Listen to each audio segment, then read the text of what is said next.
खुद से जीतने वालों को मेरा सलाम। कहानी है जवान राजा की, जिसके पास सुंदर रानियां, राजकुमार, वफादार मंत्री और पहाड़ों से घिरा शांत राज्य था। राजा के जीवन को देखकर लगता कि यह बहुत खुशनसीब है, इसके पास सब कुछ है। फिर एक दिन राजा अचानक बीमार पड़ गया। राजवैद्य ने इलाज शुरू किया, लेकिन दिन प्रतिदिन राजा की तबीयत बिगड़ने लगी।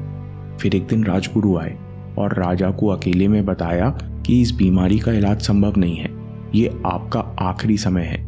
राजा ने विचलित स्वर में पूछा, अब मुझे क्या करना चाहिए? राजगुरु ने कहा, ये शरीर छोड़ने के बाद आप दूसरे लोक में जाओगे। अगर आप चाहो तो अपने साथ एक इंसान को अगले लोक ले जा सकते हो। राजा ने सबसे पहले अपनी सबसे चहेती और सुंदर रानी को बुलाया।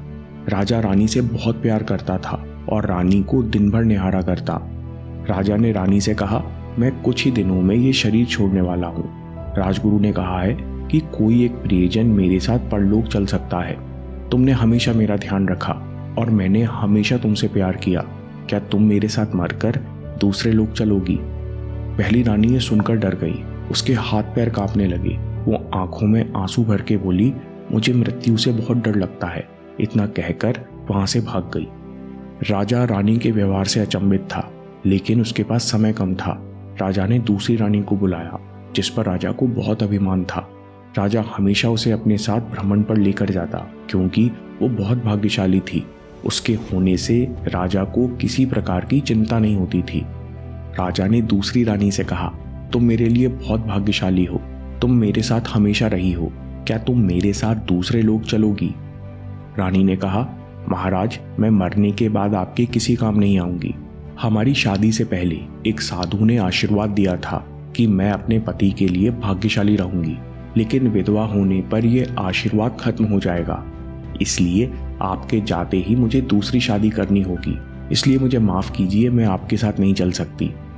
रानी का जवाब सुनकर राजा का अभिमान टूट गया और वो गहरी सोच में डूब गया कि इस कठिन मौके पर आखिर मेरा साथ कौन देगा।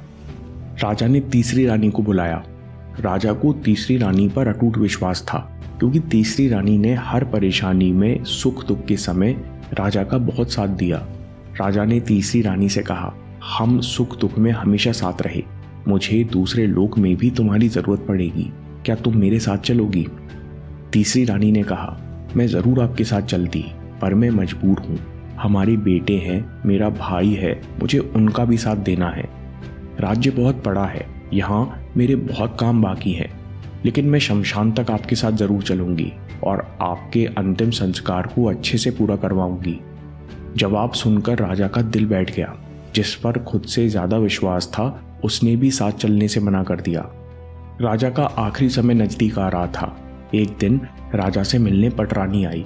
रानी को देखते ही राजा ने कहा, प्रिय, मैंने तुमसे सबसे पहले शादी की थी।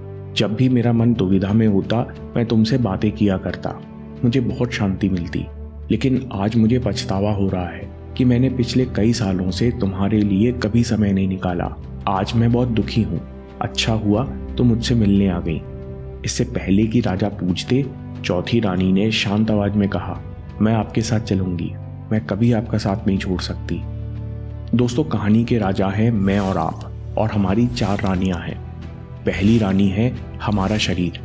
हम शरीर का कितना भी ख्याल रखें, ये कितना भी सुंदर हो, हम इसे कितना भी सजाएं, पर आखिरी समय में शरीर हमारे साथ नहीं जा सकता और पहली रानी की तरह मृत्यु के आते ही शिथिल पड़ जाता है। दूसरी रानी है धन और संपत्ति।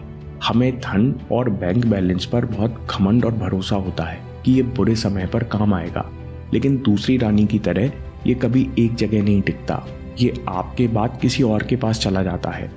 तीसरी रानी है दोस्त और सगे संबंधी, जो जरूरत के समय साथ तो देते हैं, सुख दुख में हाथ भी बटाते हैं, लेकिन तीसरी रानी की तरह ये सब संसार में फंसे होते हैं, केवल अंतिम संस्कार तक ही साथ जा सकते हैं।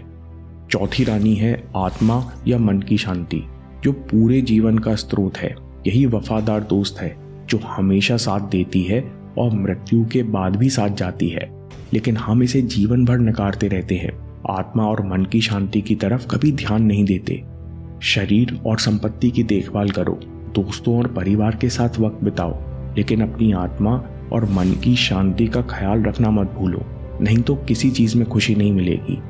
तथागत कहते हैं कि खुशी उन लोगों को कभी नहीं मिलेगी, किसी चीज में नहीं मिलेगी जो पहले से मौजूद मन की शांति को महत्व नहीं देते। इसलिए ध्यान करो, खुद के साथ समय बिताओ। ये नहीं कर पाते तो जर्नल राइटिंग करो। यही आत्मा का पोषण है। इसी से मन को शांति मिलती है और यही शांति है जो आपके हमेशा काम आएगी।